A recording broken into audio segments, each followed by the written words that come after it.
জাহান্নামের একদিন হবে 50,000 দীর্ঘ, এবং আপনি যদি 1 ওয়াক্ত নামাজ না পড়েন 2,88,00,000 জাহান্নামের আগুনে পুড়তে হবে। আর জাহান্নামের আগুন কি ভয়ানক সেটা কি আপনি জানেন? এমন ভয়ানক যে আগুন আপনি কখনো দেখেন নাই।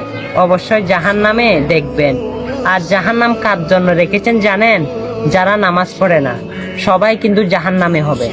অবশ্যই জাহান্নাম সম্পর্কে আমার প্রিয় নবীজি অনেক হাদিস দিয়েছেন।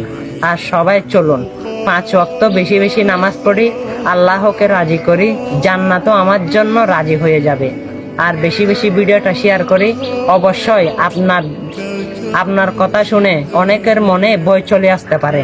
আপনার কথা ধরে সে যদি 5 ওয়াক্তে নামাজ পড়ে, অবশ্যই সে 5 ওয়াক্তের কোটি কোটি সওয়াব আপনার আমলনামায় যেতে পারে। আর ভিডিওটা শেয়ার করে দিন।